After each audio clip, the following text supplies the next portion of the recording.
girlfriend buried the kid in the backyard. These crimes are horrific. Whatever this child's life was supposed to be, you make sure it didn't happen. I knew I was sick or evil or both.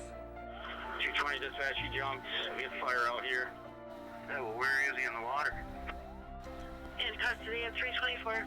I have to imagine that at some point you got on the internet and said, how do I bury a body? I am so very sorry. I deserve whatever I get because of what I have done.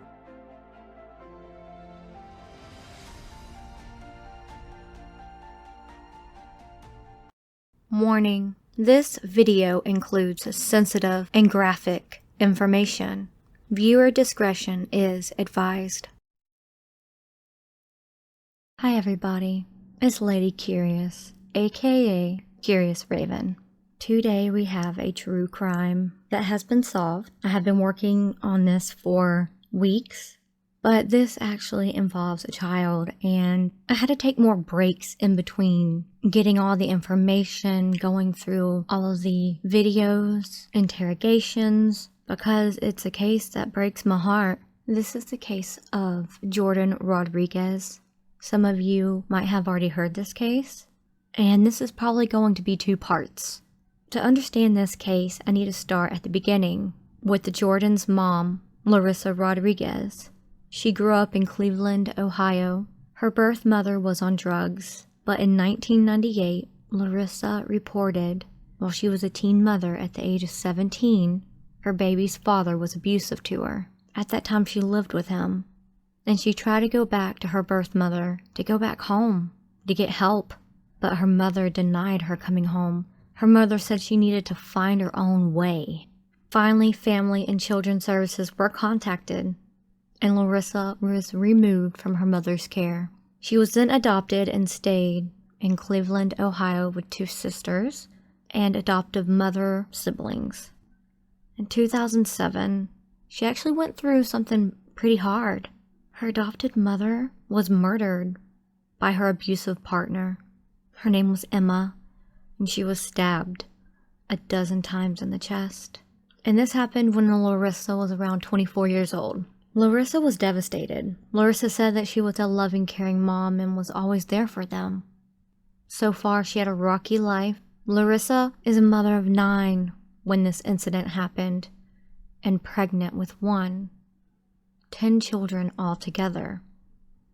She jumped from guy to guy, and many of them were criminals and abusive. This occurred when Larissa was age 34 years old. She started dating a man named Christopher Rodriguez, and no, they are not married, and they are not related. They just happened to be born with the same last name. Just a coincidence. They were dating about a year when this incident happened. At the time, Christopher was actually in prison, just went into prison because he failed to pay child support for his other kids that were out there somewhere. Larissa had a history of abusing and being cruel to her children. There have been 13 neglect and abuse investigations on Larissa since 1999. Her sisters, Michelle, especially Anna, said she saw her sister abuse her nieces and nephews when she used to live with Larissa, and she did call Family Children's Services on her multiple times to report it. It was like they said, oh, we'll look into it, and sometimes they would send somebody, and then they would just close the case and nothing was done. Anna stated that all Larissa and Chris did was beat on the kids. Now, Jordan, like I said before, was one of Larissa's sons. He was born with struggles. He was mute, so he did not talk at all, and had slow developmental issues. They said he may have been on the spectrum for autism, but I could not find any true doctor diagnosis of it from a medical professional. He was a disabled little boy.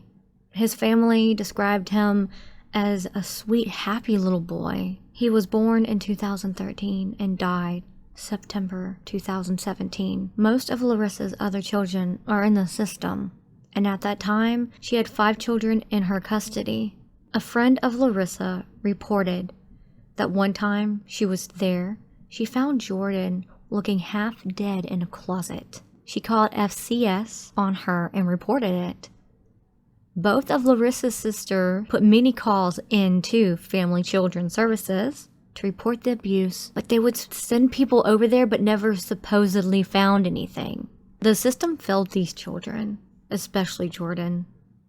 Larissa's sister and other children have witnessed Jordan in a corner, holding something in both hands stretched out and with a sock in his mouth, y'all. A sock in this little boy's mouth. It was described that Larissa and her boyfriend was a lot harder with punishments for Jordan compared to the other children. I don't know why, y'all. I mean, in my opinion, I feel like they saw him as weak and that since he doesn't talk, they could get away with it. These people are just fucking gross. Here is a news clip of her sister. Hi, Sarah. Well, this case was a lot for many to digest, so we built out a timeline of how it all unfolded from start to finish. According to Larissa's sister, Michelle Rodriguez, Jordan was alive July 17th. On July 31st, Larissa told family that Jordan was half dead in the closet. I feel like if I never left that home, they would at least have somebody there protecting them. After that, Larissa told her nephew that Jordan was visiting an aunt in Texas who was going to help him get better. Mid-August, Larissa's nephew asked about Jordan again, and Larissa said he was still with his aunt. October 16th, Christopher Rodriguez, who's Jordan's stepfather, went to jail on child support charges. Her and her boyfriend, Christopher. Where's he at? Who? Where's he at? Okay, that's who you need to be looking at. December 18th, a lot unfolded. Police received a call from Pakistan from Christopher Rodriguez's brother. Our caller is in Pakistan calling right now. He received this information third party. States his brother and his girlfriend buried their 4 or 5-year-old son in the backyard and found the child unresponsive this morning. Child Protective Services then removed 4 children from the home after finding out they were living in deplorable conditions. And Larissa was taken into custody for questioning. The next day, December 19th, human remains were found in the backyard of the home. Larissa's sisters have raised questions about whether these remains are connected to the skull found in a vacant home on Longmead Avenue. The main incident came to light when Christopher Rodriguez's brother, who has wished his name to be anonymous, was overseas in the military at the time. He was in Pakistan, I think. He called 911 to report what his brother Christopher had confessed to him. Here's that 911 call. How you doing, ma'am? I'm calling from overseas, but it's kind of I guess I need to talk to like a detective or somebody, or I don't know if you can. Basically, it's kind of messed up the whole situation, but my brother told me something, and I just can't sleep at night as far as, you know, what I don't know. I just kind of feel like I need to say something. Something for concerning your brother? Yeah, just what? I know. It sounds crazy, but what he told me. Where does he? He lives off of Detroit. What is so I don't know his direct address. Basically, he told me that something happened with one of the kids, and they didn't call the cops, and basically him and his girlfriend buried the kid in the backyard. Now, mind you, my brother is known to lie a lot, so I kind of like blew it off, and I was like, hey, man, I hope that ain't true. It's not his kid, it's one of her kids. What he told me was he came home, his girlfriend called him, he rushed home, and then, like, I think the little boy was like 4 or 5. Now, mind you, I've only seen these kids like one time, so I couldn't tell you who they are, what it is about, but he told me that the boy was unresponsive. And I was like, okay. Well, he's like, well, this kid had a lot of problems. Like he had like 1 lung and 1 kidney, and I don't even know if that part is true because I don't know these kids because he's only been with this girl maybe 2 years, and I've been like overseas the whole time. So I only really met her like maybe once or twice in my life. You know? What is your brother's address? That's the thing. I don't know his address. I can give you his name though. It's Christopher Rodriguez. And I think you can pull it up that way. C. Christopher, with a K or a C? Oh, what a C. What a C. Doesn't the story just sound crazy, though? It sounds absolutely insane, right? Can you spell Rodriguez? It's a common spelling. Rodriguez. Okay, you don't, do you know his date of birth? Yeah, it's 1/12/80. No, I'm sorry, it's not 1/12 at all. I'm about to give you my birthday. It should be 8/11/81, but sometimes it's 8/12/81, so it's one of the two. Because basically, I know it is 8/12, but I know his birth certificate at one point said 8/11, so I don't know which one. Okay, do you know? It really goes off of. Do you know his girlfriend's name? Yeah, his girlfriend's name is Larissa Rodriguez. They're not married. She just has last name and her name is L-A-R. I think it's L-A-R-R-I-S-S-A or it's L-A-R-I-S-S-A. Now, mind you, right now he's actually locked up, I think, in Medina County for child support. So he's already. Now, mind you, I don't even know if this is true. I really don't. I just know he told me. I couldn't sleep. And I was just like, yo, you need to. So why when didn't you did this call supposed the to cops? happen? He didn't really give me an exact time frame. He just made it seem like it was like months ago, and that's why I was really mad because I was like, I thought he kind of told me like, within a day or so, and I was like, wait, you mean this is months ago? And he was like, yeah, man. I was like, what on earth would make you not call the cops or call the ambulance? When did he tell you that? When was it that he told you that? When did he tell you that? He told me right before he went in jail. I don't know if that was a couple weeks ago or whatever it was. Whenever he got locked up, that's when he told me. But I didn't, mind you, I didn't really believe him. I was like, there's no way this is true. And then he got locked up the next day, so I could never really confirm whether or not what he told me was either a lie or it was true. But I don't know. I just kind of felt like it needs to at least be looked into because I really don't feel he's at fault, and maybe I'm being biased because that's my brother, because what kind of mother would bury her kid in the backyard? I don't know what kind of mother would do that. I don't want anybody to possibly turn them in. I mean, things like that happened before. I really, really do appreciate your call and you standing up for what's right. Oh, man, it's just because, it's just a sad situation because I know, and he was crying when he told me, and that's what made me kind of believe his sincerity, but I was never able to verify directly, but I know I couldn't sleep at night. And I was like, man, you know what? And then when I told this person, I was like, hey, what do you think? And they're like, I'm going to call the cops. And I'm like, well, man, I was like, I told them, like, hey, I'm getting ready to come back maybe I could literally be in Cleveland maybe on Wednesday if everything goes well. Okay. My flight and everything. And I was going to just do it in person, but I was like, I'm not going to have that happen and not come for me. And I even told him, too, like, before he went to, when he finally got locked up, I said, hey, man, hearing the story from you directly, he's like, I can take a lie detector test. I know I didn't hurt that kid, blah, blah, blah. He's like, I can prove that. That's a fact. He said, when I came home, the kid was already dead. And I was like, are you serious right now? And then, like, the phone hung up, and then he had to go to court, and then they violated his probation for something. I don't know. And then he ended up going to go in jail for, I think, 90 days for child support.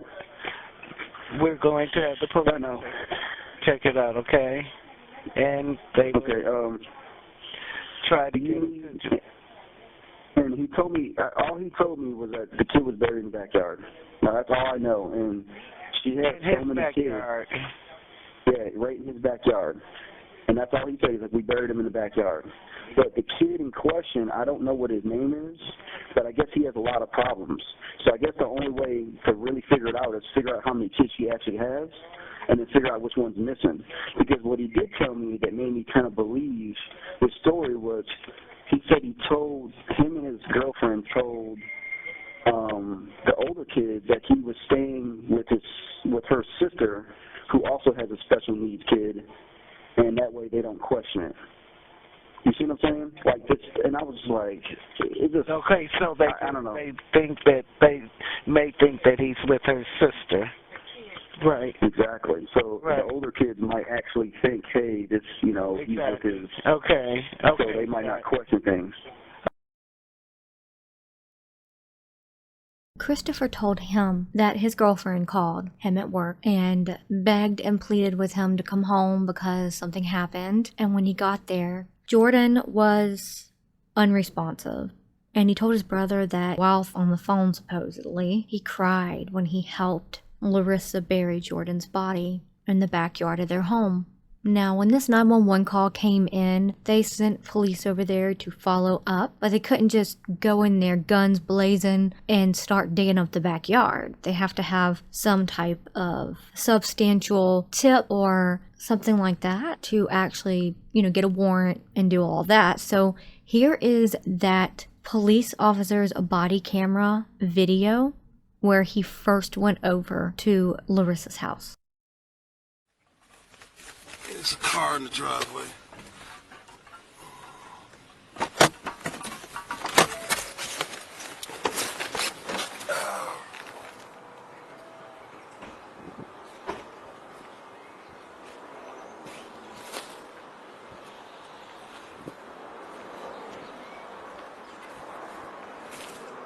It's got a fenced in right there.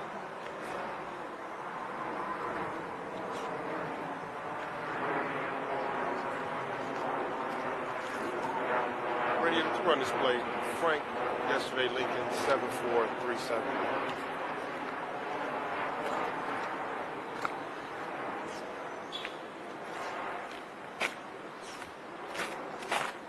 Frank, yesterday, Lincoln, 7437 is on a 2017 Chevy 4-door.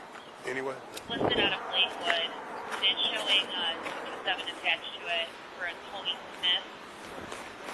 From Lawrence, out of North Homestead.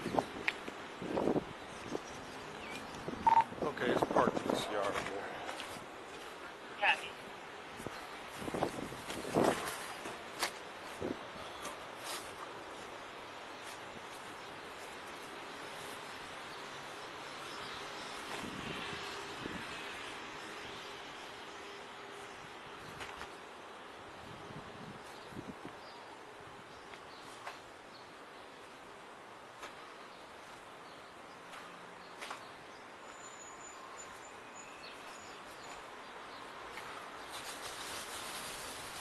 Nothing looks disturbed.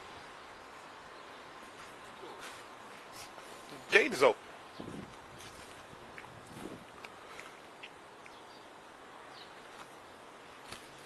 David 16. Can you run that plane? What's your contact plane? It is coming back clean on a 95 Chevy 2-door to a Sylvester Sims out of Brooklyn.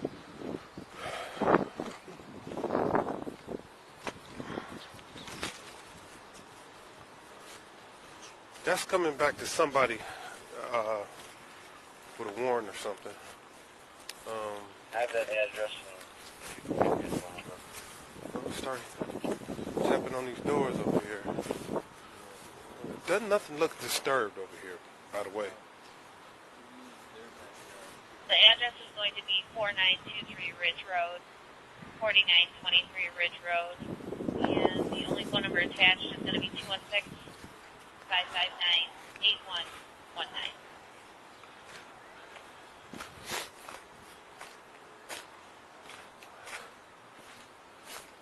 Sylvester Sims. Yes, sir? Oh, go ahead. Okay, the address is that is just what social. Set Parma or It's in Brooklyn, 44144. Tap right here. Terminal 284.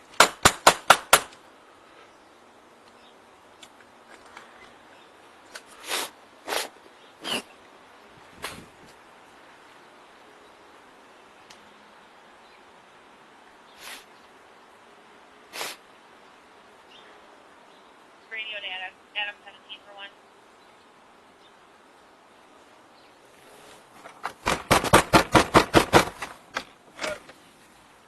Thank you. 1410 Irving, 1410 Irving, the White Aiken House. Samara's calling states the side door on it is open. She's not sure if anyone's inside. The code 3, cat is 2408-2408.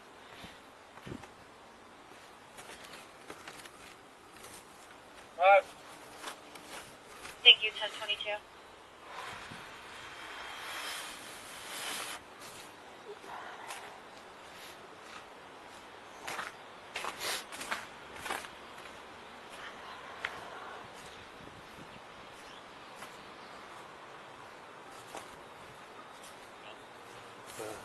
I'm trying to. Is it a door to the front here? Yeah. All right.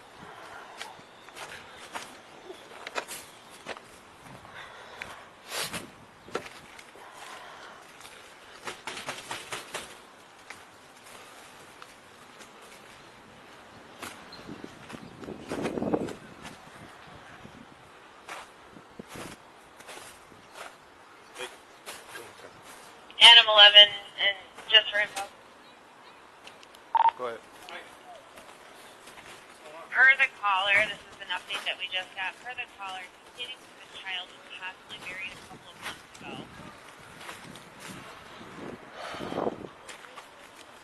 Okay, copy that.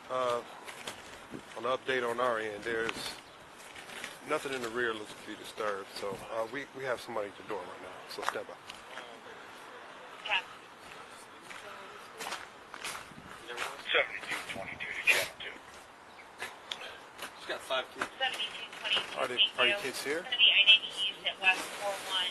You mind if we step in? At West 41. First three-car accident in the middle lane. Okay. There's a semi involved. You have one of about a 4 or 5 year old. Facing the wrong way. Close one. How old are your children? 4. Okay. He just turned 4. Is it a boy? A girl? What? A little boy. A boy. What's the boy's name? Anthony. Okay. See if you can get a name. Is there anything? Well, we got a call want us to check on the well-being of the 5-year-old, 4 to 5-year-old.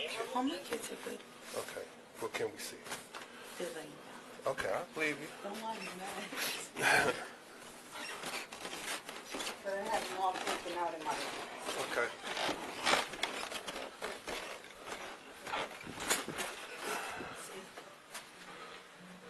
Okay.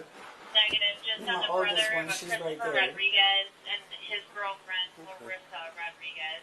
I mean, they're all fine. All right. Hello, kids. All right. All right. Apparently Larissa has... What's your name, ma'am? Apparently Larissa has 9 other children, and she told the other... Is there, I mean, a reason why? Hold on. You have any ID or anything? Yeah.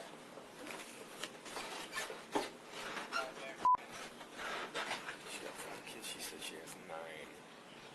It's like 4 in that room up there.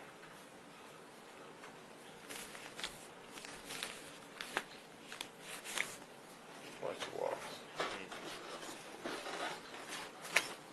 How many kids do you have, man? I have 9 altogether, Okay. but I have some that don't live with me. But these are the ones that do live with me. Okay. Where's Christopher at? He's in jail. He's been in jail What's he in jail for? for child support. He's been in there since like October. Was he here when the dog bit the lady? Yeah. That I was him, think right? so. Is that him? Yeah. But he hasn't even been there. No. He's been in Medina County.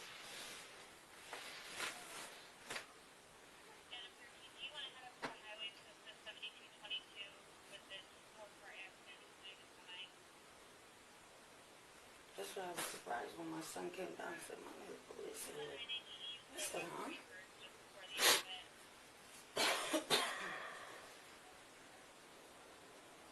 So Christopher's been in jail for how long? Since October. Since October. Yeah. He's been in Medina County. He's been there October 25th. What's his last name? Huh? What's Christopher's last name? Rodriguez? Mm-hmm. Is that your husband? No, we're not legally married. Gotcha. He's in jail in Medina? Yeah. He's in Medina County. He's been in there since October 25th. October 24th, October 25th, something like that. Do you have a child with special needs? Oh, Jordan? Yes, I do. How old is Jordan? Jordan, he is just turned 5. Where's Jordan at?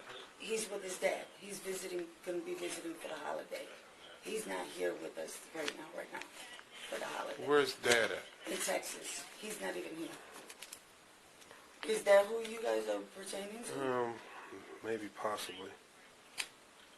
What was the call mainly about? Just checking the welfare. Oh.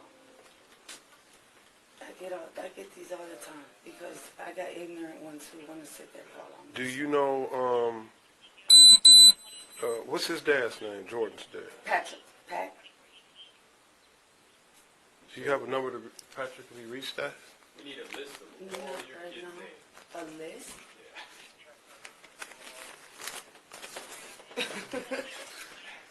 Can I get a pen? And Sure. paper? Or you could tell me. Here, I'll write it down because it's a lot easier. Okay. Firstborn, all the way down the line. Okay. Supposedly Jordan is with Dad Yes, in he's Texas. with Dad. We can call him? Yeah. Huh? Right now, I don't have the number because he was going to get a new number. Okay. But he's got family, so we can Yes. talk to them. I mean, I don't know what this is pertaining to.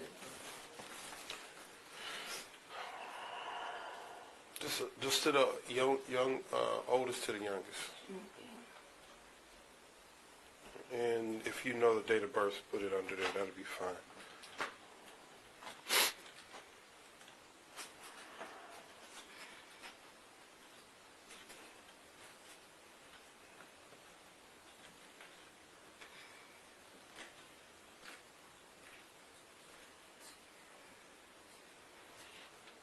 How long you been living here? I've been here about 2 years. 2 years, okay. 1 or 3.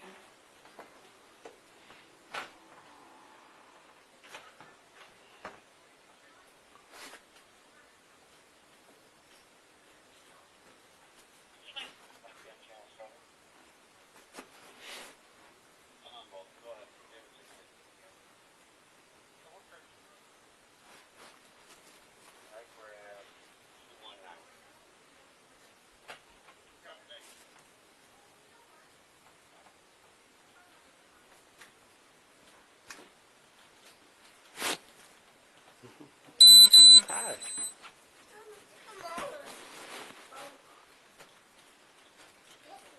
Hmm? Oh, yeah?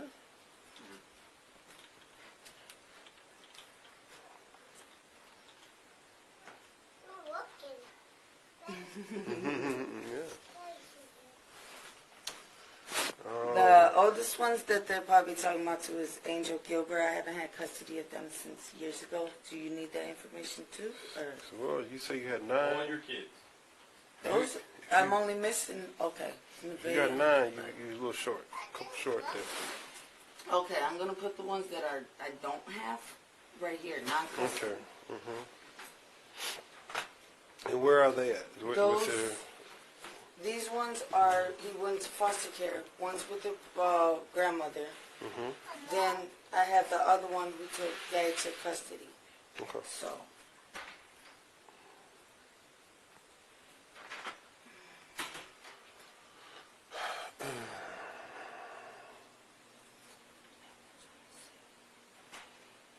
How long you live here, man? I've been here 2 years.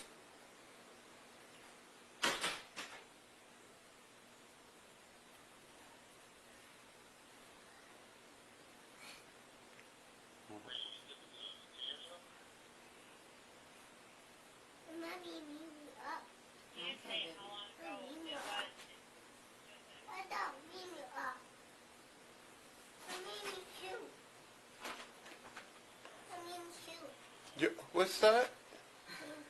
Your name? She said her name. He said it was the boy girl. She says the girl. Oh, she. Mimi. Your Mimi? No, that's Tati. Oh.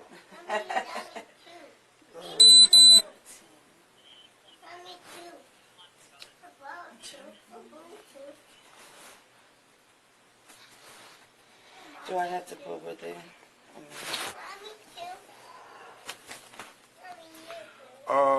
Tell me something about Patrick.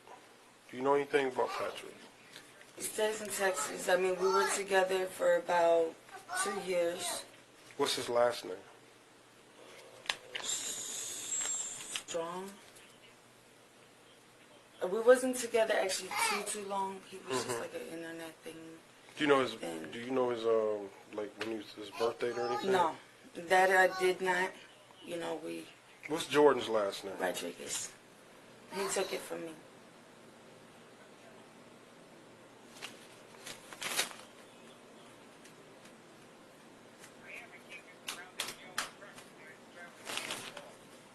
You got a phone number here, man? His phone just recently disconnected. Oh, my phone, 216-456-4301. Okay. So how many kids, you have these children to live with you, right? 1, 2, 3, 4, 5, 6. 6 live with you. Yes. Do you live here by yourself, or do you Yeah, live with technically, anyone? I'm here by myself. I mean, Chris comes and goes, you know, back and forth. Chris is the one that's in jail right now. Yes, he's been in jail since October 24th, or October 25th.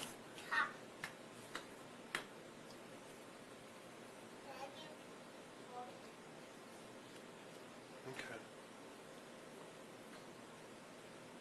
And that's in Medina County. Yes. What was he arrested for? He was arrested for child support. Oh, child support? Yes. Jeez. How many kids did he have? He has one. One? And he's 15. Yeah. Oh, the other boy is 15? Okay. Okay. Man, I would really love to get in touch with Jordan. Okay.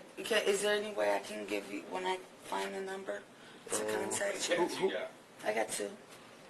Any of the kids disabled? He's not really disabled, but that's the one that's with his dad. No? No. Oh, what do you mean? He's just SSI. He can't talk. How old is he? He just turned 5. Okay. That's the one. Where does he live? He's Texas. staying. He doesn't live there, but he's just visiting for the holiday. What? In Texas? Yeah. And where he usually lives here? Yeah. Okay. What? You got a family members in Texas? That's why I said, is there a number or something where I can contact you guys? How long has he been in No, Texas? you can get it now. It's not a big deal. We'll wait. Right. How long has he been in Texas? He's been only over there for a couple weeks. Because he goes over there to, visit and stuff like that. Wait a minute, he goes where to? No. He goes. Yeah. He goes. I want to say sperm donor, but He goes to Texas to visit. yeah. He goes there. He went there last year. Went there this year.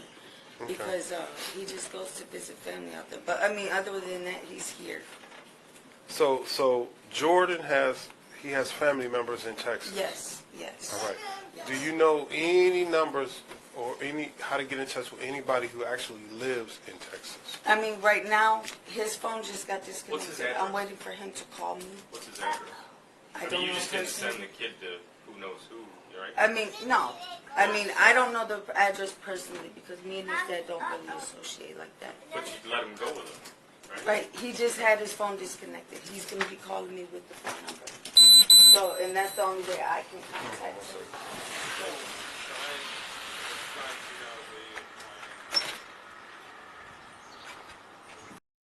Sum up the video, Larissa lied and told police that Jordan was in Texas with his father since December 2nd. Remember, when they found Jordan, they put him that he passed away September of 2017.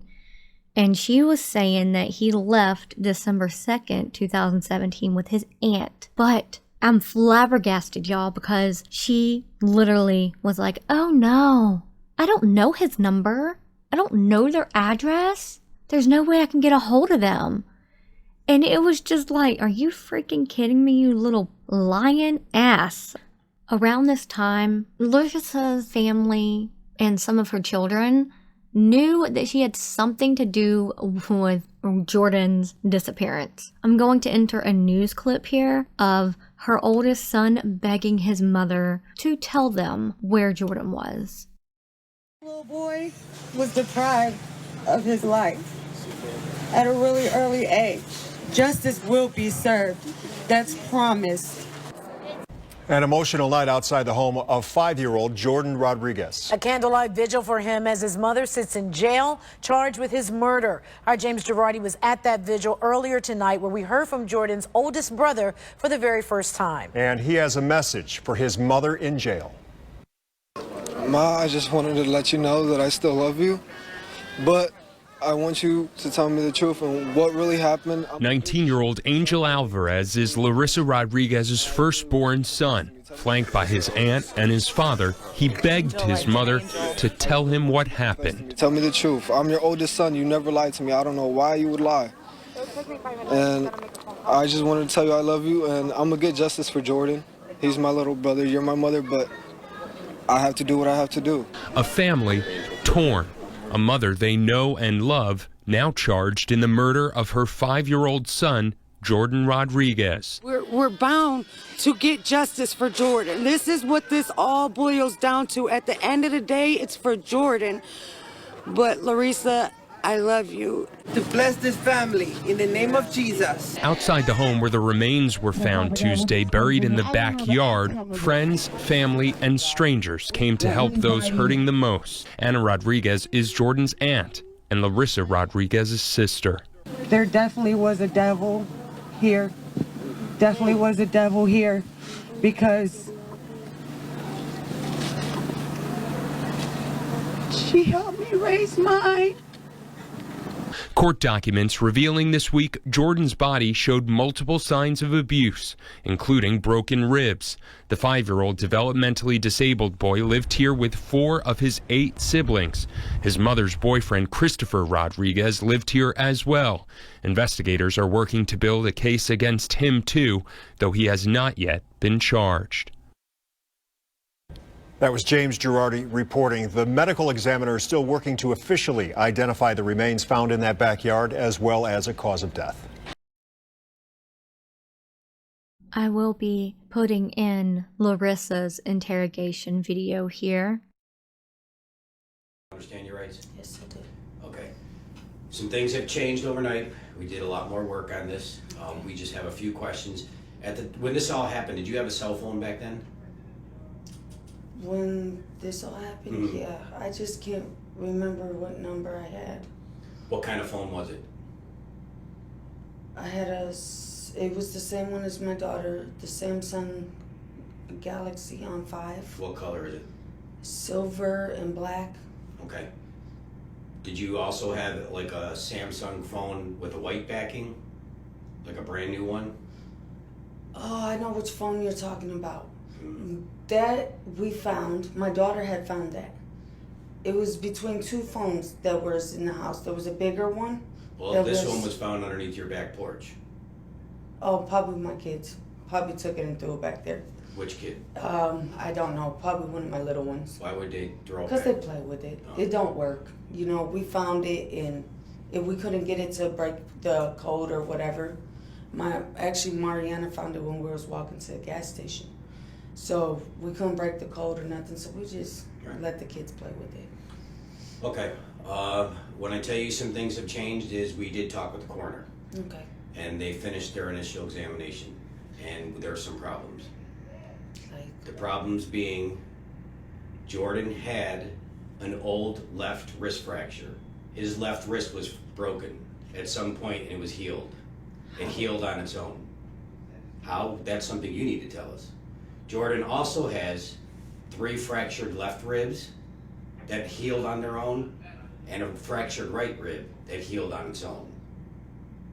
And these are all injuries that were healing on their own without medical help, which means he was in a lot of pain for a very long time, and you're not being honest about what was happening to this kid. See, what happened, I mean, I personally didn't, but I was scared myself, okay? Scared of? I think talking to my sisters yesterday actually opened up my eyes a little bit and made me realize I should not be the only one taking full blame for this. I never put my hands on my kids. You can ask any of them. And a lot of people used to tell me maybe that's why sometimes your kids don't listen. You know, sometimes I need to be more rough on them, but that's just not in me. to sit here and... I don't want to be that mother either. I just don't want to be that mother either. Right, I don't. I mean, I was like that when I was little. I can't be that type of mom to sit there and expect you, okay, my kid may do something wrong, but I see other discipline, you know, timeouts, you know, corner, you know, bedroom, you know, sometimes my Help Me Grow worker even seen it herself. You know, no matter how bad my little ones can act up, I never had that in me to hit my kids.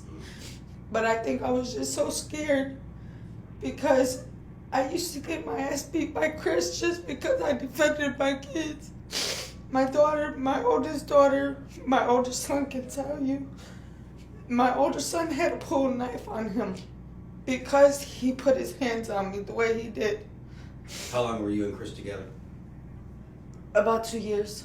Okay. And he was living with you from day one? Yeah. All right. Our understanding is that you were dating someone else who moved out and you met Chris online? I was with Jake. Okay. But Jake wasn't in the house for more than 2 weeks. Right. Since when and he I left first and then moved Chris in. came in? Right. And you met him online? Yes. All right. So, if I could interject. Yeah, please. So what I see happening is like, I think March of 2016, you were going through the process of trying to enroll Jordan in a class that's specific for him. But is it Chris that doesn't want him to do this? Or is... Because what I'm reading... I did try to get him enrolled in school and stuff like that. Because what I read was Jordan would have benefited from an environment with children like him. He is autistic, most probably. Yes. And what I did was, it was almost through the year. So when I talked to the development for the school, I said, well, they either said, well, I could send him now or send him next year.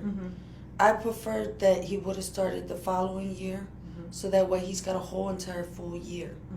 And that's what my, intentions was, to send him to put your kid at the front of the class as opposed to the... I did the same thing with my daughter. Yes, because I wanted my son to actually be around other kids, to actually learn and to actually, Sure you don't want some coffee? Or water? I'll take some. Coffee? Yeah. Cream and sugar? Yes, please.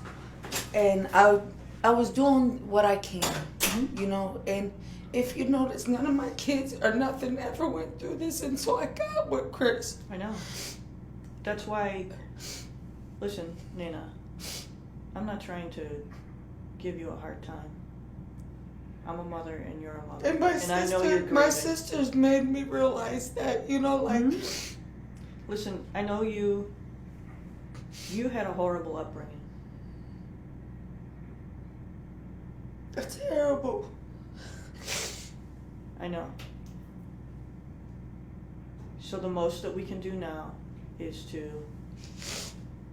I understand where you're at, okay? But I have to press you on certain points. That's my job. I understand. And it's as a human being, I know it hurts you. I can see that it hurts you. Since day one, ever since everything happened, I wanted to reach out. I wanted to tell somebody. The day it happened, the first person I wanted to talk to was my counselor. I wanted to tell her what happened, just because I was just so scared. I needed somebody to confide in. Okay. And I don't have that support. When you say the day that it happened, do you mean... The same exact day. September 21st? Yes. Okay. I needed somebody to talk to. And in my heart, something told me that he did something to my son. I have to make the coffee here. If you want something. Okay, thank you. In my heart, I just knew something was wrong.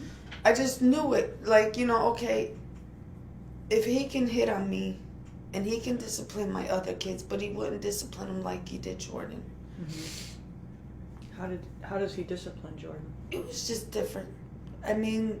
as far as, you know how you said the sock in the mouth, none of my kids got the sock in the mouth, only Jordan. And I used to sit there and tell him, don't do that. You know, I used to get yelled at. My kids all can tell you I defended all my kids. And that's where a lot of me and his arguments came in, because I did defend my kids. And that's where he would put his hands on me. He even put a sock in my mouth when I tried to yell for help. I felt like I was stuck. And every time something like that would happen, he would always bring up and make me feel like guilty, like I was the one who did that to Jordan. And I didn't hurt Jordan. Well, so what, let me just say this. We've seen pictures. Up until Christopher Rodriguez comes in the picture, he's a healthy child. And he was healthy. He was healthy. However, for whatever reason, he focused on that child. I don't know what that reason was. If it And was he tried to keep everybody away from me. I couldn't have friends. I couldn't have family. I couldn't have nobody. I may have missed this. Did he actually physically abuse him? Did you see him? A few times that I've seen, yes. Okay. And what did he do? He would smack him. He would, I mean, me personally, didn't see him fracture anything. I didn't, wasn't around, or if I went to the store, or if I, went out with my kids or something. You won't see a fracture. You won't. That's why it shocked me, because unless it's a compound fracture. Right, because you won't see it. My son had a fracture when he jumped off the bicycle. He was on the bike with my older son. So I know, I took him to the hospital for that fracture. But a rib fracture? You won't see that. But see, I wish I would, it was just like Jordan trying to tell me something. When I told you that when he finally took his last breath, it was like he was mad. I seen in his face like he just wanted to tell me something. But I just didn't know what that something was. And with him being speechless, I couldn't understand what it was. But I could tell it was just something so mad, angry. And I thought he was trying to cuss me out or something. But I took it as he was just trying to tell me, Mom, I love you, I gotta go, But in my heart, something told me that he had something to do with this. Because every time after this happened, I just hated him. I hated everything. I just couldn't stand to be around him. Did you ever ask him to leave? I did. And he told me that if I was to call the cops, that he had the gas in his name, that they would tell me that he resides there, that he can't leave. So I just felt like I was trapped. And I even told him, this is my house. You have to go. But then he always threw up, well, if he leaves, he's calling the cops and he's blaming everything on me. Which I didn't hurt Jordan. I take the fault for not taking him to the doctor. Yes, that was my fault. And my other fault was doing... Tissues, Ray. Bring tissues, Ray. Was given the idea to do that. But I didn't hurt Jordan. I know. It's not in my heart to hurt Jordan. I know that. Do you know Jordan looked just like you? He looked just like you. Same face. There was not one day ever since that happened I never thought about it. I didn't know if you wanted cream, but... Because Jordan didn't deserve this. What do you want? Tissues. Oh, okay.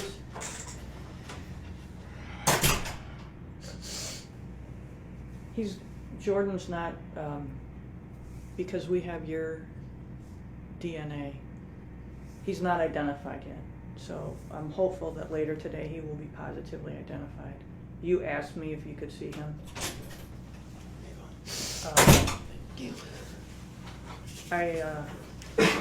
I'm going to steal one of these because you're starting to get to me.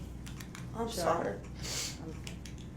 Hey, listen, and my sisters made me realize a lot. My sister, and I haven't talked to them in years. And they said, why are you taking the blame for this guy? And I admit, in my past, that's part of one of my counseling. I've had bad relationships, and it's a pattern. Yeah. It's a pattern, and that was something me and my counselor was working on. And this just happened to be another one that just... Well, he might have been the worst one. Yeah. I think it was. You do know we're going to go talk to Chris. Have you talked to him at all during this time? No. Talked to him before you were put in jail? I talked to him. It was the same day you guys all came. I mean, not you guys, but when they came to the house, and to me, it just seemed like he didn't care. What did you tell him? Like, I told him... He was in jail at the time? Yes, he called me about 6 o'clock that evening, because that's when he got supposedly off of work, from in the work or whatever he did in the kitchen. And he's like, what's going on? I guess because the detectives went to talk to him. And when they went to talk to him, I guess they were asking him questions. He didn't specifically go into... He just wanted to know more about what happened on my side. What you said. Right. So when I sat there and I told him, and he was just like, he didn't seem like I was. You know, like I was scared, I was nervous, I'm, you know, shaking and spooked and everything, you know, he just seemed so calm. And, you know, like... Did he tell you what to say, what you should say, what you shouldn't say? No. That's why when you guys came and say, now he changed up his story to something about December 2nd, that's because he heard me say it over the phone. He didn't know anything about what I told the police. But so when we confront him with Jordan's injuries, is he going to tell us otherwise, that you're the one who did it? A woman can't do it hit that much harder, and you know what? Anybody can tell you that. And I say that that's not true. I mean, he's a lot stronger I understand. than I am. And me personally, you could even ask my older son. My older son will Anthony? tell you. No, Angel. Angel? My older son will be the one to, if anything, between my older son and my oldest daughter. Do you know how we would get a hold of Angel? I mean, do you know that number? Does he live on Wade Avenue with his dad? Or do they live someplace else in the first district? His dad moved. I could try to get my little sister to contact Angel. Okay. Yeah. Because Angel right now, they message through Facebook Messenger. Okay.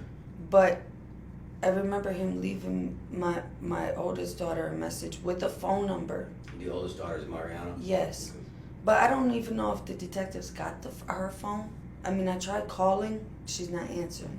So I don't know if the detectives got it for like evidence or something like that. Yeah, I don't have an answer. I don't think they do, but we'll find out. Okay, because I've been trying to call her just to see how she's been doing. Well, I think right now she's in custody with foster care. So I think right now it's probably in her best interest that they keep the kids away from all this. Give them a break. Right. Christmas is coming up. Yeah. New Year's is coming up. Let them enjoy the holidays. They're going through enough right now. Because we're going to sit down with Mariana and have a talk with her too, but we're trying to give her some time to... And can you guys at least tell her so that way she doesn't feel like she's scared, she doesn't have to talk?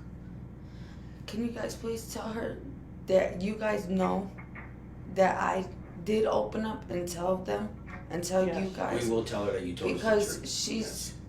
Because she doesn't open up too much. And Well, she's probably older than her years. Yeah. She'd be more comfortable talking with Detective Remington?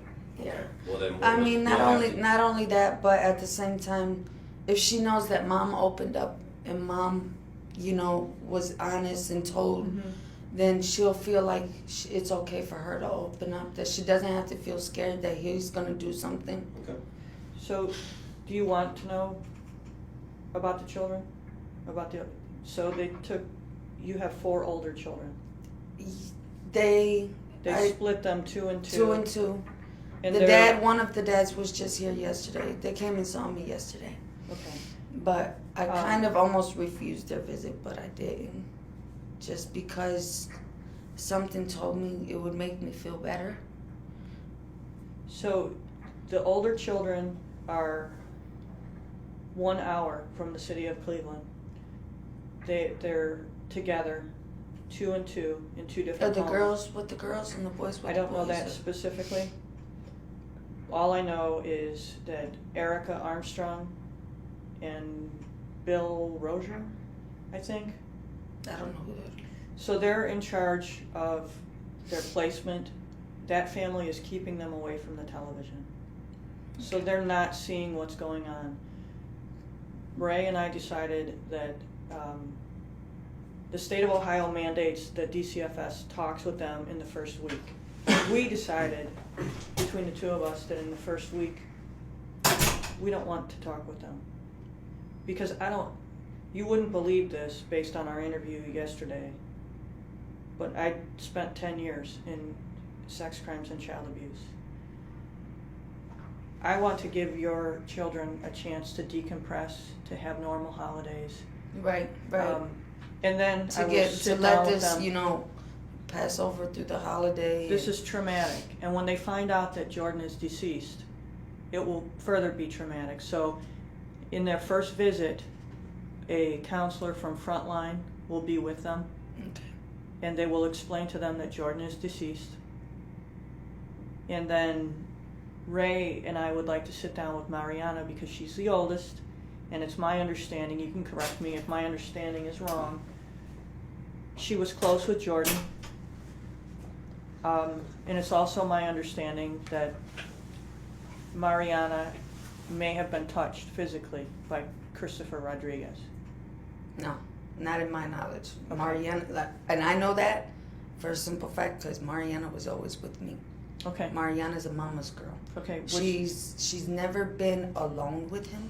That's good. She's always, every time I go to the store, it's Mom, I'm going with you. So that for a fact, I know. Has she ever witnessed She anything between you and Chris? No. I mean, are you talking about like sex? No. Okay. No, none of my kids. Okay. None of my kids. I'm not that type of mom where we sit there and make it. I don't think you are, but if he's a predator, in other words, if he's attracted to you because he's got a home with you, he's got somebody putting a roof over his head and feeding him, and he's really attracted to kids, then he's playing you to get to her. And she may be afraid to tell you that. Okay. As a mom, will you guys look into that for me? I absolutely will. I mean, because I personally don't think that, but who knows, And I say that because I was, touched when I was little, when I was 5 years old, by my foster brother, my 18-year-old foster brother. And they always say, if it happened to you, it could be possible it happened to your child. And I just want to make sure that that's cleared. Well, I want to give her the floor to share that with me, if it has happened. And she has a unique relationship with her brothers and sisters in that. And I also say that too, because her bond with Chris wasn't too Mariana's one, she doesn't clinch on to everybody, as far as males. As far as mom, yeah, she's very close to that. She's always been with me. Dad's never been there, she's never really had a father figure to step up and be that father figure, which she thought was Chris until the day Chris put his hands on me, and it's just like, that's why their relationship wasn't until kind of like towards the endish, like recently, to where her bond is okay. It's not like. How far into the relationship are you and Chris before he puts his hands on you? I would say, because it's technically not 2 years until this February. So it's been a year. About a year, right? About? No. Well, I think he comes into the picture in February of 2016. No, March. Okay. He came in March. Okay. It was 2015 or 16? 16, because this is going to be 18 in a minute. Yeah. So you get it would be. So it would be actually 2 years in March. Mm-hmm. So it's been, what, about a year? So you're a year in when he puts his hands on you the first time? When he finally put his hands on me the first time was when his brother came into town. And I'm the type where, okay, if you make plans, at least make them ahead of time. You knew your brother was coming into town. And if we had plans, you're going to stop our plans just to be with your brother. And I kind of got upset because he said, oh, come on, let's go play some basketball. You complain about our time. Mm-hmm. Now that we have our time, where, kids are, it's just family, Mm-hmm. And then when we do have our time, you want to go run off with your brother. And so, I addressed it to him. No attitude, no nothing, and he just got pissed. He just got real furious. Which brother? It's his brother Scotty, the one that's in Pakistan or wherever he is. He just got real pissed, started hitting me, and just literally that day he gave me a black eye. Does Scotty know about this? No. I mean, every time we got into it, he would always call his brother, but always make me look like I'm the bad one. So but he knows. He knows his brother. Come on now. Sometimes he would get mad because his brother would defend me. So he knows, like situations that we've been through. Some things that he's always called them every time. Or talk about he's gonna pack up his stuff and leave, and it's just okay. Then leave. I would have been more happy, But maybe all this would have been told and said a long time ago. Maybe that would. But with him not leaving, with him threatening me, with him putting his hands on me, it got so bad my son grabbed a knife on him. And I'm sorry, I know this is domestic violence towards me, but I see it as self-defense. He's got a scar on his back because I did it. Self-defending myself. Because he went and literally choked me, put me in the kitchen, slammed me against stuff. Had a knife in his hand. I found something. I don't know whether it was a screwdriver or something. I just grabbed something, and just got him right in the head. Called the police out to the house.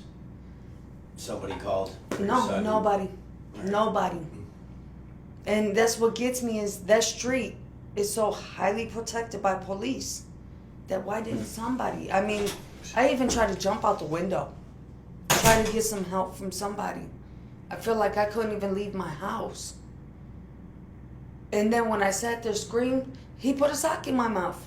So I couldn't. And then we're sitting there screaming, like I'm screaming, and he's sitting there choking me. Let me ask you this.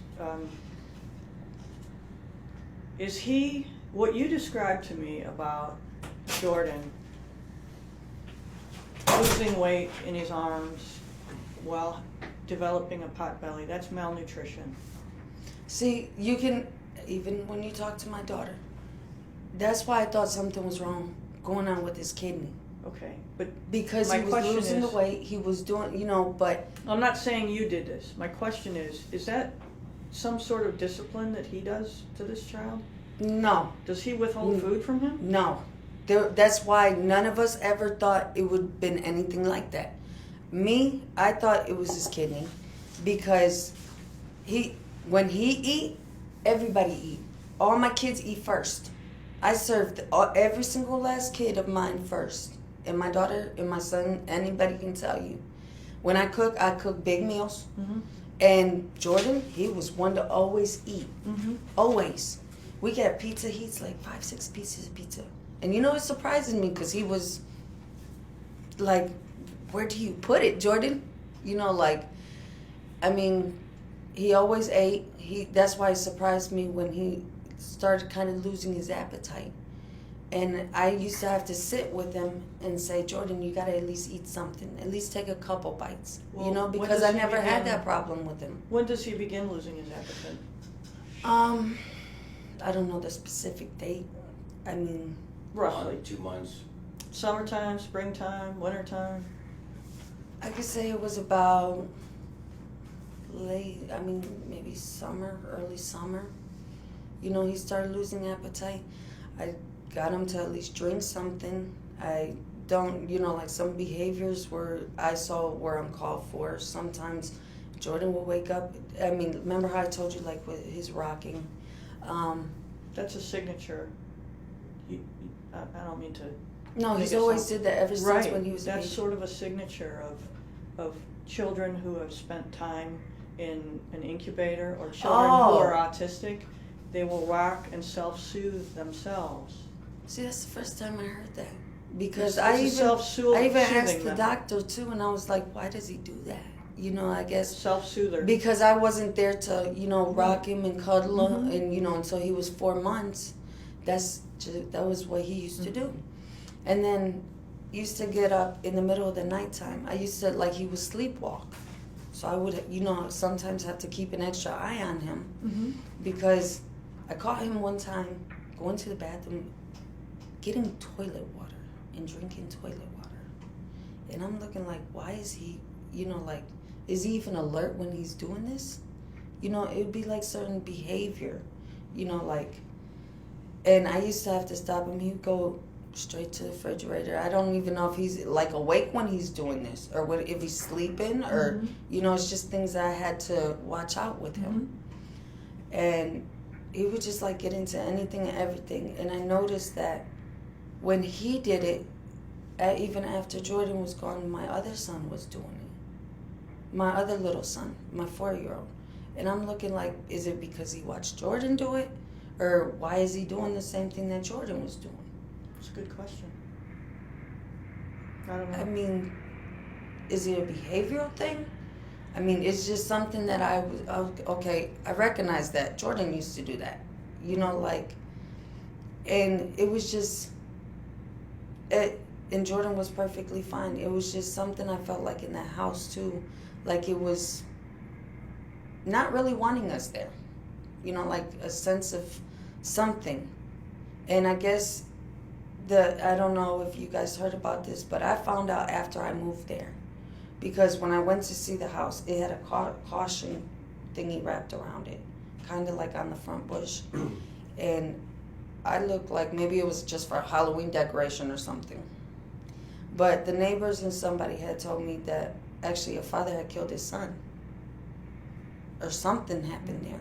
So it kind of like, you know, like, wait a minute, you know, this house is just like bad luck. You know, and I mean, Jordan's behaviors didn't start till we moved there in that house. I never seen Jordan behavior act any different. You know, his behavior just changed. You know, it's just like I had to observe him a lot more there. You know, things that he was doing, I've never seen him do.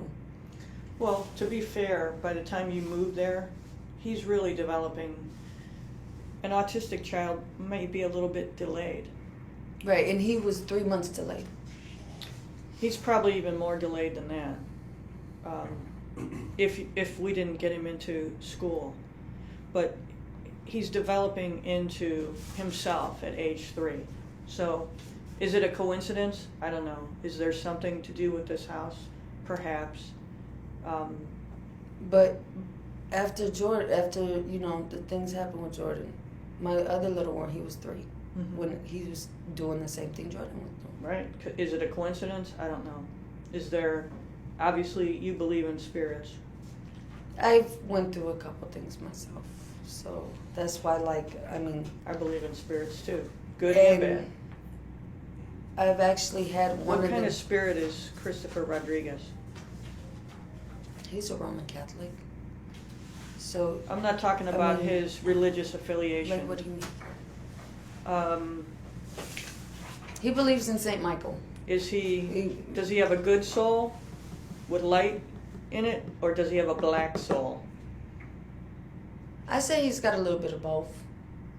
But when his anger comes out, it's real nasty. It's terrible. So he's an angry black cloud. Yeah, I could say he went through a lot of things too in his life, but I mean, I've never been with somebody so angry like that. I mean, everybody sitting here in this room has been through some horrible things in their life. Right. And I mean, life I is even about did too. choices. But I mean, But you didn't turn them around to your kids. no, never. But never. the difference is, and this is my experience of 10 years working over there, those ain't his kids. Right. His You're right. mouth may say, these are my kids. Right. But his action speaks But more. at the end of the day, Right. that's some other man's kid. And if he's interfering with my time, with you... Right. And then, his thing was always, oh, you know, your baby daddy's going to try to come back and this and this and that. And, oh, that's my kid. And, you know, it was just... It was always just something with him. I mean, so he's jealous, in addition Yeah. to all that? He's a jealous guy? Very, very. And that's one reason why I don't have my Facebook, is because I get compliments about how pretty I am and this and this and that. And all I said was thank you. It was a compliment. That's what you say when somebody gives you a compliment, right? Thank you. Right. There was no conversation other than thank you. And I had to hear it. Male or female? Could be... There was one time, everything was perfectly fine. He was sitting up in the room. Says that the ghost spirit in the house, the female ghost spirit that we have in our house, sat there and told him to look at my Facebook. Looking about on somebody in the past. Let's see if our 9 o'clock can set up the other one. It was somebody in the past that we never did anything. We were friends. Okay. Nothing. And I got accused. Listen, I have a really unique perspective into what your life is like. There's almost no female that I've ever met that hasn't had an unwanted sexual experience. And what those unwanted sexual experiences create are broken souls. So, I completely understand the position that you're in. And if you want to continue this conversation later today, I'm happy to do that. If you want me to pull you back over here, I'm happy to do that. I feel for where you're at, because no woman should ever have to bury their child, and I think you did the best you could with what you had, but that guy was using you. And that's why I told my sisters too. I said, if I ever get up out of here, I'm not going back. My sister says that they would help me get back on my feet, do what I have to do, because I was always had my own. Always had my kids. My kids have never been a day without me. This is my first Christmas without my kids. At the end of the day, and I understand how you feel about if I ever get up out of here. I don't know what they're going to charge you with. My suspicion is it's going to be murder B. That's my suspicion. And what gets me is he's not going to get charged for anything. Oh, now that's not going to be true. And that's not going to be true. And what is murder B? It's it's causing the death of another without a plan to actually do it. And how much time and what am I really looking at? Can you tell me? I can't. Or just like a kind of, like a... I would say, honestly, I would say probably double digits. What's that? At least in the neighborhood of a double digit. Now, I don't know what happens later on down the line. And I'm not in charge of that. I can only tell you that I had one other scenario that was very similar to this, and that particular female is doing 8 years. But I would submit this to you. Were it me in your shoes, I would be thankful that my children are in homes where the adults can take care of them. This is not going to prohibit you from having conversation with your children. This is not going to prohibit you from having a place in your children's life. You will still have communication with them. And you have a unique opportunity here. It doesn't matter what you do to your children. They will always love you. The important thing here is that you tell the truth, all the truth, even the truth as they see it. You ask for forgiveness and you move forward. Christopher, and I promise you, I know you wanted to punch me in the nose yesterday, and I accept that. I was being sarcastic. I'm so sorry. You weren't being sarcastic. You were angry. I was just... And it's my job. But I'm not a fighter. It's my job to make you angry. I think I kind of got off that way because I'm so used to like being like when the guys come at me like that. It just I don't know. It's just like. Do you understand that it's your eternal need to be with a guy that is attracting guys like that? And that's what I need to change. Well, and this is a unique opportunity to do that.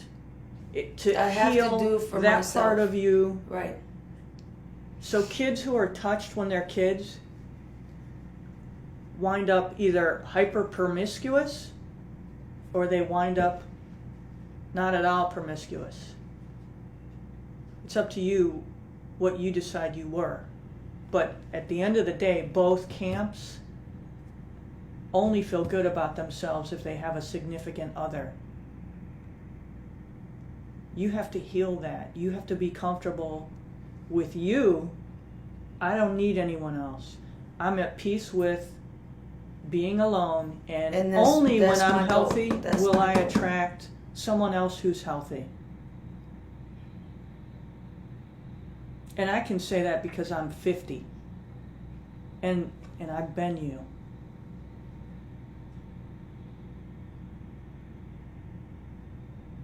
There's a reason why I was so good at what I did across the hall.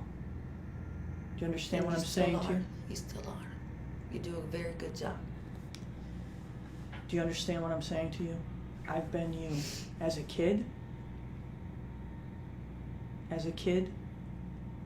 my life wasn't as, not that you can compare them. Say it wasn't so gravy. But my point is, everybody has a story, right?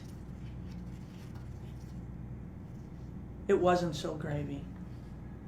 But I had a good mom. I had a really good mom. And I don't think you did. And I don't think you had a great dad either. I really didn't know my dad. He passed away when I was 5. I mean, I really didn't know too much about him. I knew my mom. You know, I got to meet her because I grew up in foster care myself. But I had got to meet her when I was 14. She gave up custody of all of us. We got lucky because we had a foster home that took all 3 of us, right. All 3 sisters. Right. And I seen it as they mistreated us too. So I can't say all foster homes and all adopted homes are the greatest. But they kicked me out and gave me back to my mother at the age of 14, which the courts told me that they wasn't supposed to. Mm-hmm. And it was court papered. And my mom was out there, drugs, might as well say prostitution, because she was out there. And she didn't have a great life herself. Mm-hmm. And she had a horrible ending. Yeah. And So I remember everybody telling me that, you know what, hopefully I don't end up like her. This is your unique opportunity to change the end of your life. Because I could have been dead. Of course you I could could have been dead. And it used to get him mad because sometimes, even after the situation with Jordan, it used to get me mad because he put his hands on me and choked me. And I had knots in my head and I said, I just wish I was with Jordan. And he said, what did you say? I said, I wish I was with Jordan. I wish I could take Jordan's place for him. You know, and he was just like, you know, because he didn't like the fact that I used to bring him Jordan. Oh, you know, you don't need nobody hearing, you know, what happened and this and that. He would get pissed off. What do you think he did to Jordan? I think that morning, technically, something had to happen. I don't know what it could have been. Something had to happen because Jordan wouldn't just collapse like that. You know, I don't know if maybe he might have pushed him, shoved him, punched, or could have even punched him. Does he punch him? Who knows? No, I've never seen him. But I mean, if you're talking about any type of fractures, I mean, who's to say? There's a big difference between punching a child in the face where you're going to see the mark, or punching a child. I'm going to interview the other one now. Okay. Punching a child in the rib cage, and no one sees that. So what I'm saying to you is, this guy's a street dude. He knows how to hit. Right. He knows how to hit somebody in soft places with a hard object and not leave a mark. So what did he put a kidney shot on that boy? You see what I'm saying? Yeah. Who's to say? What did he was pissed off at that kid for whatever reason, puts a kidney shot on the good kidney, and it's lights and it's out. shut down. Yeah. So now we could be very likely leaning toward a situation where Jordan was beaten to death based upon all these pre-mortem injuries that are in different stages of healing.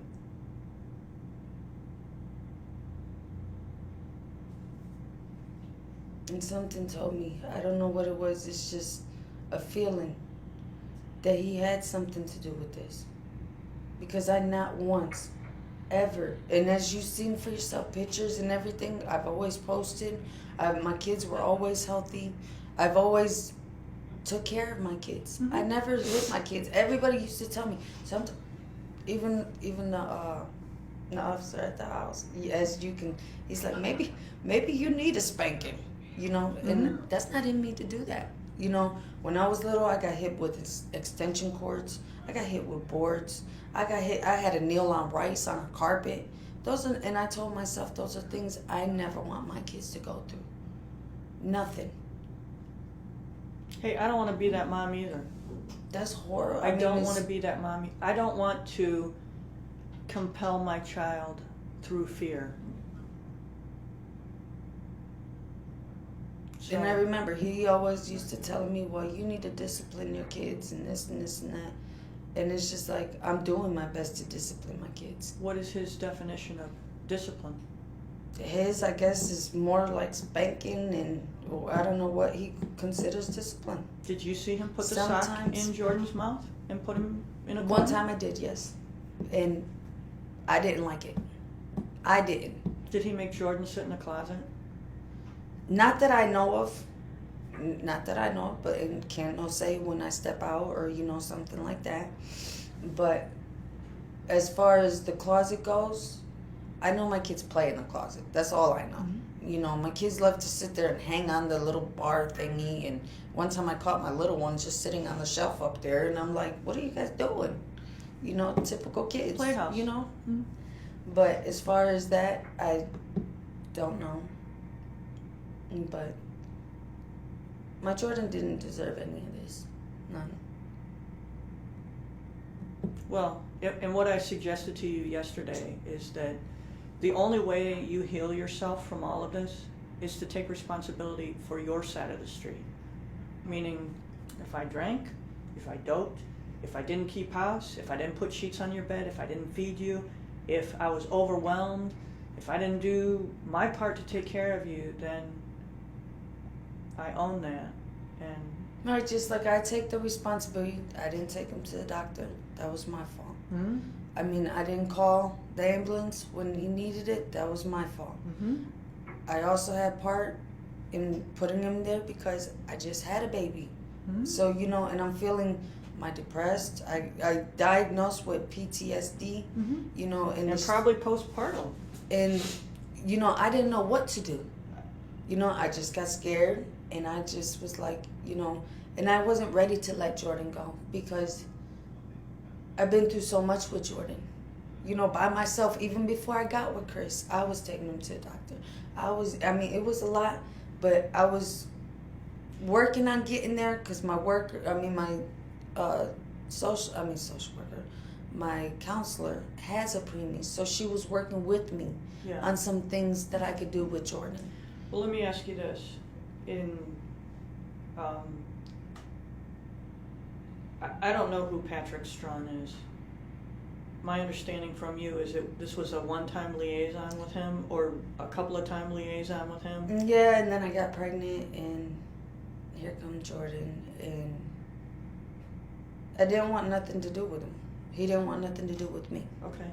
So I told him, I sent him back, and I told him, you need to go to Texas, back home where, you know, where you are.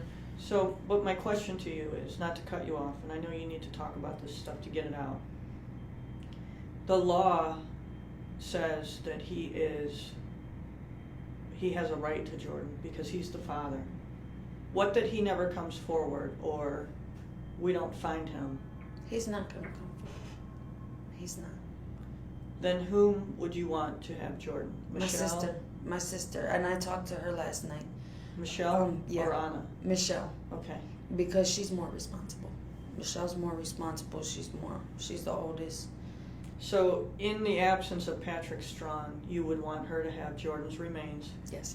And to follow through with what she wanted to do, which was a cremation? Yes. And to divide the remains between his siblings?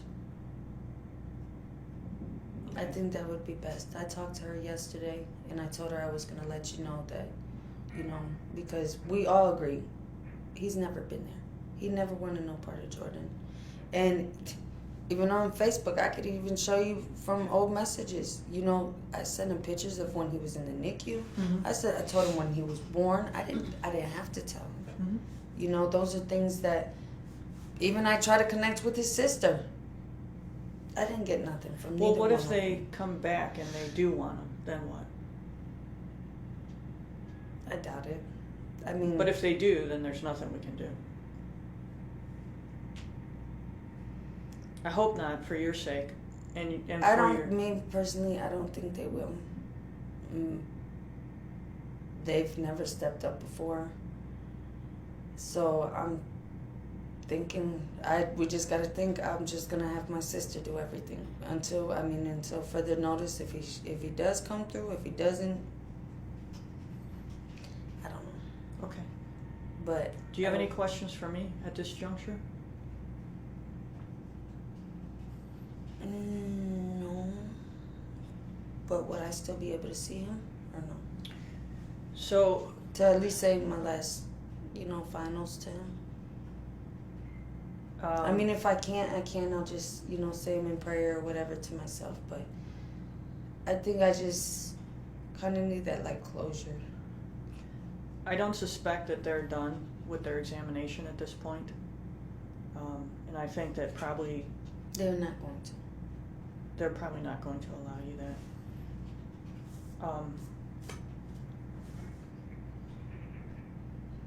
And I don't think that you want to see photos of him. You actually physically want to see your child. That's very true.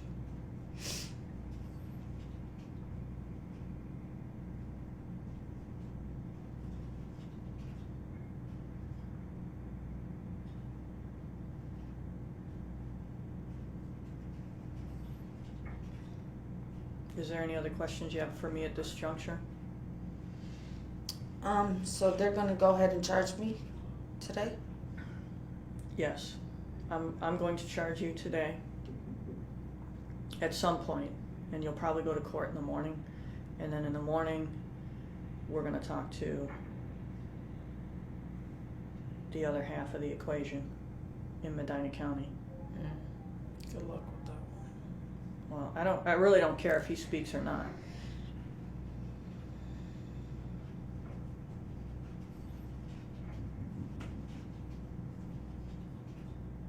And I want you to know that I helped to arrange the visit with your sisters. Thank you.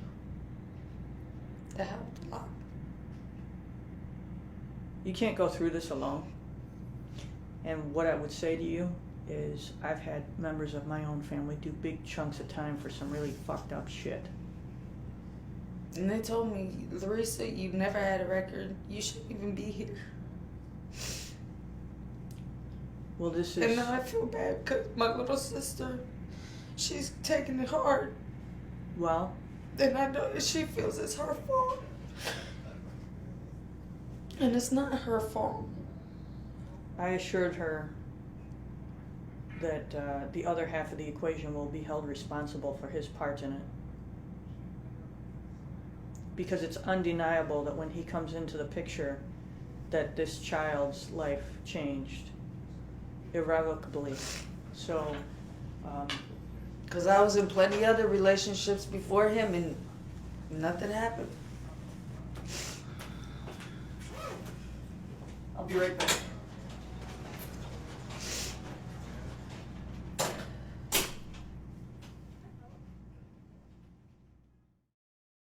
Larissa did not have a care and disregarded that they had abused Jordan so bad that this time he did not wake up. She had so many chances to take him to the hospital or doctor, but did not care to. She is a despicable human. Not human, a monster.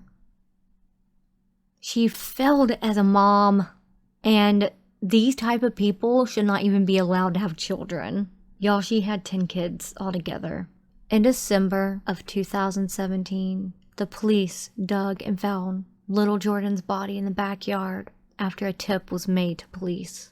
It was a tragedy that Jordan had a mother who failed him. What the coroner found during the autopsy showed extensive abuse. He had broken bones, bruising all over his body. He even had broken ribs. The decomposition was so bad that they couldn't really find the exact cause of death. Larissa and Chris buried Jordan with a diaper over his head and wrapped his body in trash bags. This little boy did not deserve so much disrespect. He had a big family that loved him and would have taken Jordan in on their own. The caseworker that used to go and check up on Jordan and the rest of the kids, her name was Miss Caraballo, and Caraballo paid Rodriguez 50 cents for every dollar of her food stamp benefits, totaling over $10,000 they made with this scheme. She practically paid her to keep her mouth shut and overlook the abuse and conditions of the dwelling and close out the cases. Remember I told you that they would report and then someone would go over there and investigate and then nothing else was said about it and then the case was closed? Well, because someone that worked for Family, Children, and Services was over there kind of like checking in and auditing like what's going on in her house, and they had some type of scam going on, and Rodriguez paid her to be quiet, I guess. Yeah, something like that, to overlook. Well, anyways, the dwelling the kids were in were so disgusting. So disgusting, y'all. Rats everywhere, that's what the police said. There was cockroaches everywhere. They even saw a child, one of her kids, eating a sandwich that had bugs in it. That is so disgusting. The dwelling was not livable. It was not a place for children, and the kids were not taken care of. Miss Caraballo was arrested and sentenced to 3 years in prison for false reporting and grand larceny. This is where we start to get to the end of this case. Little Jordan had a lot of people that celebrated his life came by to show their respect. He was 4 when he passed away, but they didn't find him until after he was supposed to turn 5. His birthday was in October. There's a lot of stuff and a lot of little details about this case that I didn't really touch on because I didn't think it was that important. Just know that his aunts and his other siblings miss him so much.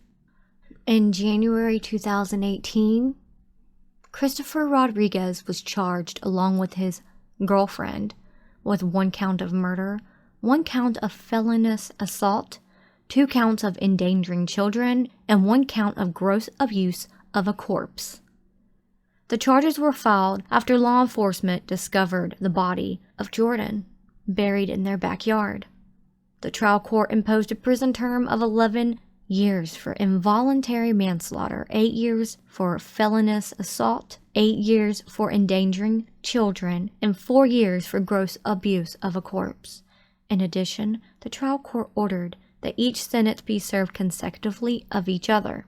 So that means Christopher Rodriguez got 28 years in prison altogether, and Larissa was sentenced to 25 years in prison. I'm not sure why Christopher Rodriguez got more, because he wasn't even there. I mean, I understand that he took part of the abuse as well, but Jordan died on Larissa's watch, and she didn't do anything about it. She didn't be a mom. She knew that he needed a hospital, and she neglected to take him. That's my thoughts. The investigators that were really close to the case said that they didn't believe that Christopher or Larissa didn't really show any grief or remorse for their actions. And Christopher and Larissa were passing letters back and forth while they're in prison. And all of those letters get read. And even in the letters, they didn't even really talk about how horrible they felt or what them circumstances were. All they talked about was how much they loved each other and they wanted to get married and you know, sexual things. And it's like they're all in their own little world. This woman did not care about her kids. I'm just so happy that she is behind bars and cannot hurt any more children. And also, remember I told you Larissa was pregnant? She did have her other baby. It was a little girl, and she went right into foster care. I'm just very sorry that these children ended up with a mother like her. A monster. I hope that they're somewhere being treated a lot better. I will be putting a video of the judge and the sentencing. Thanks.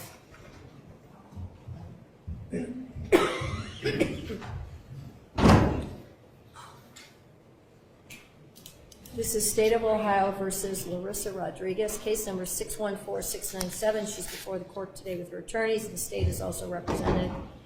The defendant has previously pleaded guilty to count 1, a felony of the 3rd degree, count 2, a felony of the 3rd degree, count 3, a felony of the 4th degree, and count 4, a felony of the 3rd degree. Court has received and reviewed the sentencing memorandums as well as the PSIs. I'm prepared to pass sentence.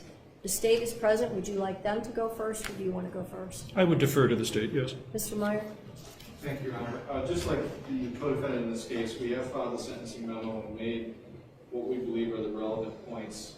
Although I would add one fact that I did not include in that memo.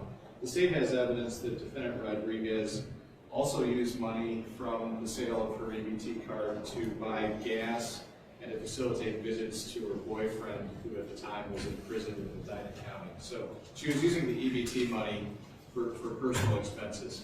I think that's relevant to the overall request that we've made for incarceration of both defendants.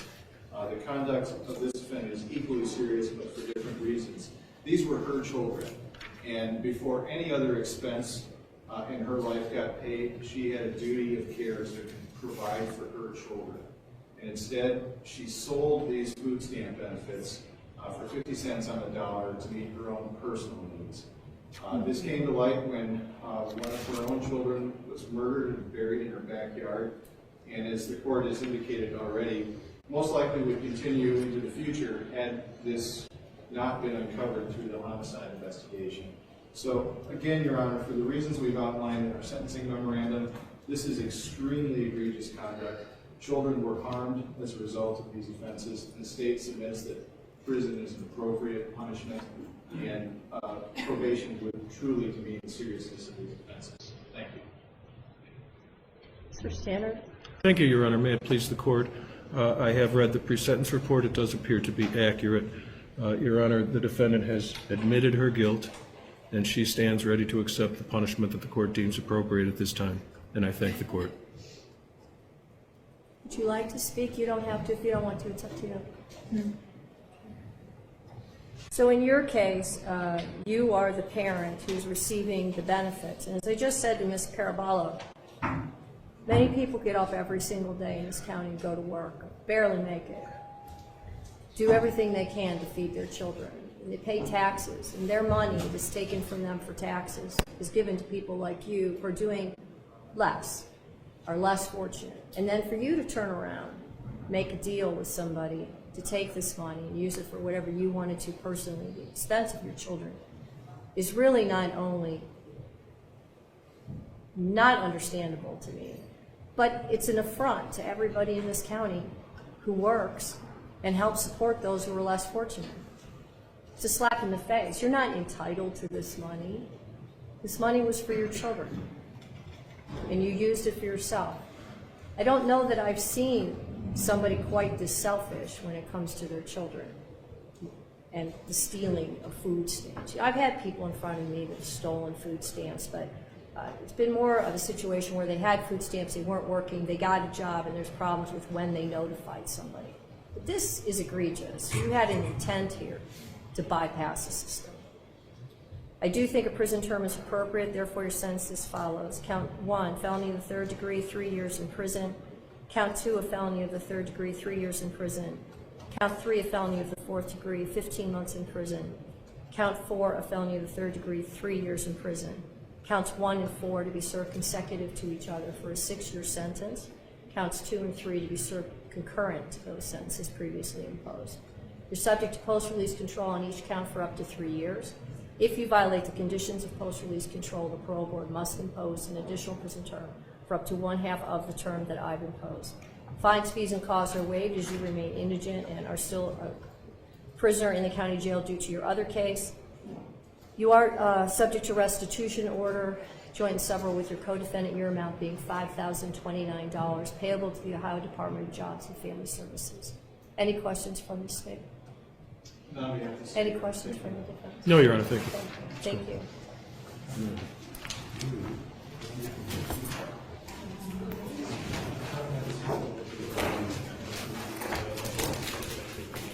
As well as a family friend, Maria Cruz.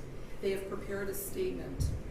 On behalf of Jordan's extended family, we want the court to know that we not only loved him, but we attempted to intervene on his behalf of all the children. Those attempts were rebuffed by both Larissa and Christopher. We specifically recall one opportunity that we had to keep Jordan overnight in our home. Jordan, although nonverbal, was able to communicate with us and shared a special family meal seated on his Uncle Jose's lap. Our point in sharing this story, Judge, is to illustrate that Jordan thrived with love and affection. He was delayed in his cognitive development, but he clearly showed his love by running to his Uncle Jose when he came home from work. Jordan was a special, sweet little boy who would have developed and bloomed into a special soul. It is our deepest sadness to have this sweet boy's life extinguished and buried in an unmarked grave. As a family, we love Larissa because she too is our family. However, we can never reconcile ourselves with her deeds. We hope that you take our thoughts into consideration when you hold Jordan's parent accountable today, the Rodriguez and Cruz families. Your Honor, on behalf of the state of Ohio, Jordan Rodriguez was born on November 5th, 2012. He was born 26 weeks premature and had a whole host of medical issues. He was born with one functioning kidneys and other heart and breathing issues. He was enrolled at Cleveland Metropolitan School District, where they actually tried to help with an IEP and help with his developmental delays because he was, of course, nonverbal. Jordan was withdrawn by his mother on September 13, 2016, and told officials at the school that he was moving out of state. Jordan's last medical care ceased on or about November of 2015. Per Larissa, when she was questioned about her child, she said he was out of town, and she repeatedly said that. Then finally, when she was confronted with the fact that that child may have been buried in her backyard, she told Detective Remington, "This is what happened on September 21st. While getting the kids ready for school, Christopher brought Jordan in to the bathroom where he was in a semi-conscious state. She tried to revive him with a cold shower, and then she laid him in bed for 24 hours. And she makes it a point to tell Detective Remington that she laid him in bed, in her bed, because she wanted to be close to him. She woke up the next morning of September 22nd and he was dead." Larissa and the co-defendant Christopher decide to dig a hole which is 4 foot by 4 foot. They wrap him in numerous blankets, garbage bags, duffel bag, and bury him in the backyard. And you will find, Judge, I have provided to this court under seal State's Exhibit A1, 1A to 1H, which are several photographs of the time and energy that it took to bury this child. And the very last photograph is a picture of Jordan. When he came out of the bag, he had a diaper on him, he had a pajama top, and some shorts. And the reason for showing you these photographs, Judge, is to show you the time and the energy that it took to bury this child versus dialing 911 for help. And the state is also going to give you State's Exhibit number 2, which is an autopsy. So as she continues to talk to Detective Remington, she claims that that she herself has suffered abuse at the hands of Christopher Rodriguez, and that abuse transferred to her kids. But she would never go any further than that to articulate anything else. So if it wasn't for Scott Rodriguez calling the police on December 19th, 2017 from Pakistan and telling Cleveland Police Department that a child was buried in the backyard of her home, this child may still have been there, Your Honor. So I'm going to hand you the State's Exhibit 1A through H and 2, and I'm also going to make note of the fact that you will find in the autopsy that there were healing fractures and acute fractures. The healing fractures, Your Honor, were of the ribs, and specifically there was a wrist fracture, and then there were healing ribs 6, 8, 10 on the right side and 8 on the left side. Those are most consistent with child abuse according to our medical examiner. And the reason... First, I want to say that the serviceman who made this phone call, it's so important that he did that, and I don't want him to go unrecognized, because I can't imagine the trauma that he had hearing this in a foreign country, that his brother had done something like this, asking his brother to take accountability, and then because his brother doesn't want to be a man, he has to do it, but he did it, and I give him credit for doing that. The other thing that this case, I think, really drives home is that there's insufficient consideration given to the people that work in the criminal justice system. So I want to say to the police, to the detectives Remington and Diaz, I certainly know that your job is very difficult. And I look at these photographs, and it's very hard.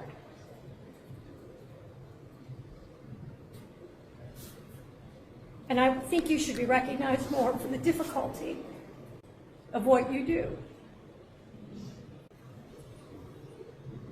And the same to the state. And to the defense, this is equally difficult for you. What we do every day is so hard. People don't give any of us the credit that we deserve for dealing with the horrors that are brought before us.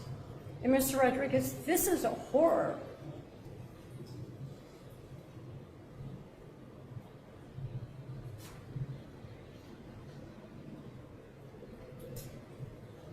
I know as a judge I'm not supposed to show emotion. And in 22 years, I never have. This is one of the worst things I've ever seen in my life. And I don't understand, Mr. Rodriguez, why you don't want to cleanse yourself and tell the truth about what happened here. And I hope someday you do. Whatever this child's life was supposed to be, you make sure it didn't happen. You and Larissa. I look at friends and family, people who are desperate to have children and want to have families, and you two have babies with no consideration. You just keep having them, disregarding the value of their life, disregarding their purpose in life, like they're less than an object, no regard. I didn't even hear you say you were sorry.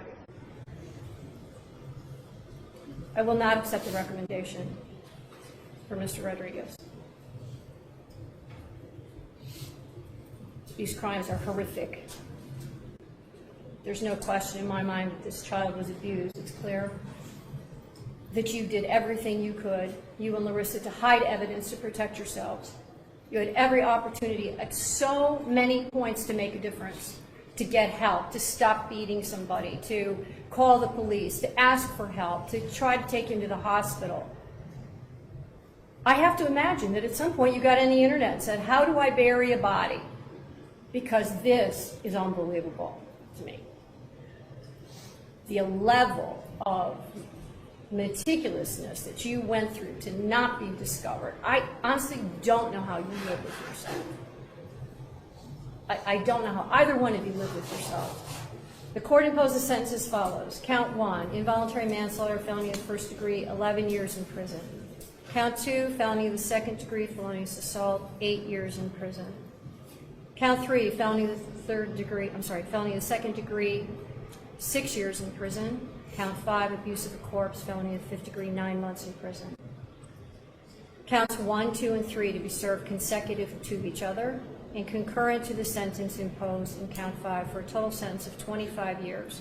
The sentence is to be served concurrent to the sentence previously imposed in 625-508 for a total sentence of 25 years. Your sentence as follows. Count 1, involuntary manslaughter, 11 years in prison. Count 2, felony of the second degree, felonious assault, 8 years in prison. Count 3, felony of the second degree, 8 years in prison. Count 5, abuse of a corpse, 1 year in prison, all counts to be served consecutive to each other with credit for any time served. That's a total sentence of 28 years. That's the maximum sentence available. Y'all, I don't know how many children cases I can continue to do. Me being a mom of 3 breaks my heart to think that things like this could happen to your own kids and stuff, and it's very sad. I'm sorry, I'm a little emotional. This case got to me. I just want to say that if y'all have any other people, mysterious or unsolved cases, just let me know. You can email me or you can send me a message through Instagram and give me some ideas of who I should cover next, who y'all want to hear about, want to know more about. Hold your kids and your family very close to you. They're so very, very important. I love y'all very much. I am blessed that y'all are here and supporting the channel. Until next time.